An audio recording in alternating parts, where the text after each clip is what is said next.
Hi, welcome to the Gamesplainer. I'm Jeff the Gamesplainer, and today I'm Gamesplaining Atlantis Rising. So this is Atlantis Rising. It is a co-op game, so I have set the game up as 4 players simply because the rules have extra stuff to do for a 3, 2 or 1 player game. It feels to me that it's designed as a 4-player minimum game. It goes up to 7. But bear that in mind, so there are some extra little things that happen with the 1, 2 and 3 player game that I'm not going to touch on.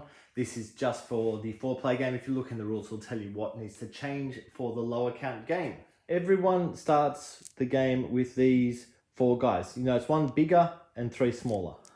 The bigger one will cause this rule to happen wherever it is standing. So sometimes there will be a rule talking about the peninsula where this guy is standing.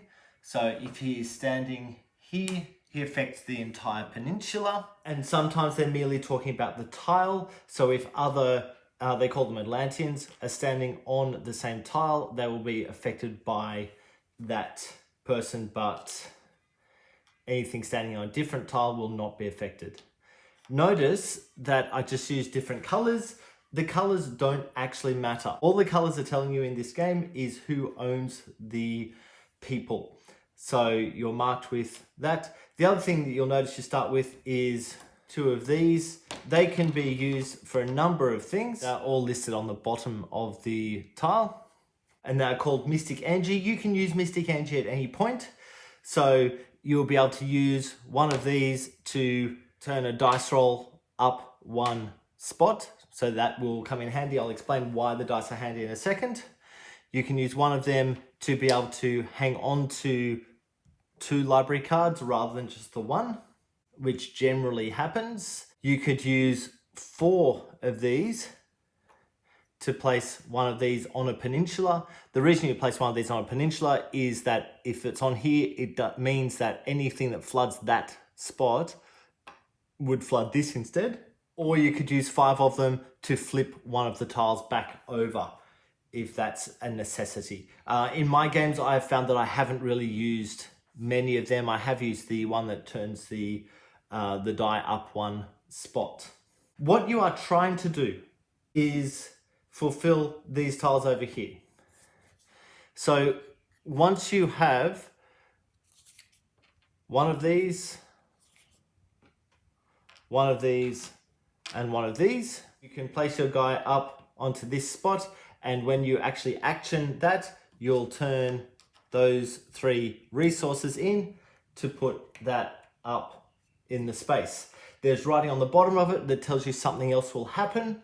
So on the A tiles, something happens just once. On the B and C tiles, you'll notice there are more spots for your people to stop and stand when you actually do them. What you're trying to do is fill up all of these spots with these.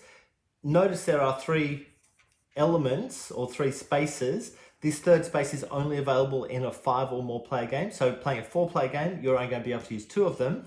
The other thing to be aware of, if you were trying to get this tile, you may find that green only has that resource.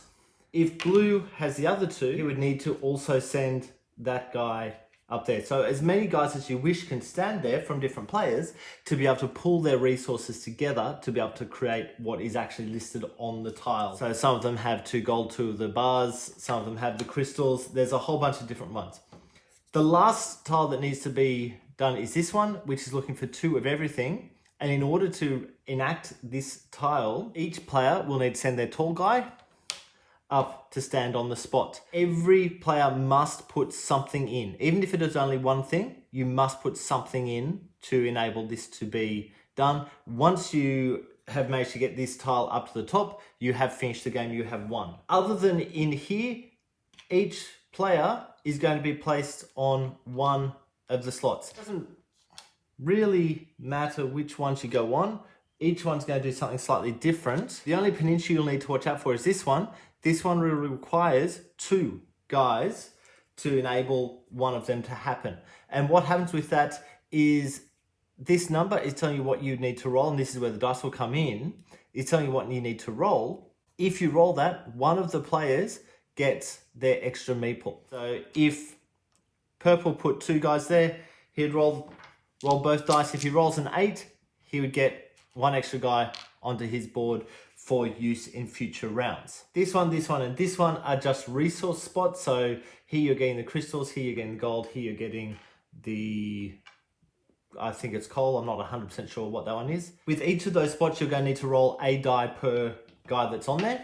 With this peninsula, you are spending coal that you've picked up here to turn that into these iron bars. And the further out that peninsula you are, the higher the exchange rate. So if he was way out there, he would turn in one of these for 3 of those bars. There's no roll on that. You just have to have the resource to be able to do it. Here you're picking up cards. So the further out you are, you get 2 cards and you get to keep both of them. 2 cards and put one of them back on the bottom. Or from here up, you're picking up 2 cards and you're discarding one from the game. When that deck runs out, it has totally run out. So those cards have 2 types of backgrounds. These ones go straight down on the table and will be in use till the end of the game. These ones are 1 use only. And so you can only have 4 cards, including these guys that are on the table, in your hand. If you pick up more than 4, you need to then discard straight away to do what their action is. The way the game runs is everyone puts their guys out as the very first thing. The next thing that happens is misfortune cards. So this is where the game is playing against you. You're going to draw one of these cards per player, or each player will draw one of those cards and will play it straight away. So anything that says just the name of a spot is telling you something that is going to get destroyed. In this case, forests, which is this line out here. And all that happens is that tile gets flipped over. You notice that for a lot of them, I haven't put a guy right on the end. It's because of this. And then you flip over another one, and some of them have writing on the bottom that tell you something else that will happen. This is talking about the mystic power source. I didn't really talk about that. That's this spot just here. If you were to put a guy there, you would get one of these mystic power into your board. This one's panicked, so all Atlanteans on the island, so it's all these guys, would move in one. So everything moves up 1 spot, which is good and bad because suddenly getting stuff is potentially going to be harder. And the 4th one is Calm Seas. Calm Seas means nothing happens. There'll be a number of Calm Seas cards in that deck, depending on the difficulty level with which you're playing. Once that's happened, you then action each of the guys that are standing there. So if we want to action that, we roll both dice. We've rolled a 6. This needs an 8 to get the guy. But what he can do is spend those 2 tokens to be able to take the extra guy. The order of which bit you work out first can be important because of this peninsula. So it's worth working out this one before that one, simply so you can get the resource to be able to action there. So if we go for these guys, go for the brown guy first, he gets it. So he needed a 3 or more to be able to get that resource. So brown has managed to get that. This green one also gets one. Blue guy also gets one. And the brown guy doesn't get one. But the green guy's skill is to re-roll any single failed roll. That would be if he was actually on this tile, because on the peninsula, that doesn't count anything. When he's on a tile, so we're looking for a 4, he makes it easier. So these are the cards I've got at the moment. He makes it easier, so he's only looking for a 3, but he still only rolled a 1. He could spend those 2 to be able to take another resource. Then over here, he's got 2 of those resources, but he's only got 1 guy there. So he can only spend 1 of those resources, and he gets 2 of those bars back in. He gets to take library cards. So green will pick up 2 library cards, and he's going to choose that one. This one, because of the placement he's in, goes on the bottom of the stack, and this card becomes green's card. Because it gets placed down, he will place that straight down. Over here, so the purple guy is going for gold. He's rolled a 5, he only needed a 4. The blue guy is needing a 4 as well, so yes, he's got that. Over here, green is looking for a 5, which he's only got a 3, but he's also going to spend his 2 to get that resource, so 2 plus 3 is 5. This guy Needs a 5. He's only got a 1. This guy needs a 6, which he's got. And they go back over. If they had guys up here, they could use the resource they've just retrieved to be able to action any of these cards. And these cards can be actioned in any order. The only one that has to be last is that round one. And then finally we endure the Wrath of the Gods. That's this. So to start with, it's on 0. So nothing gets turned over, but that gets pushed up 1.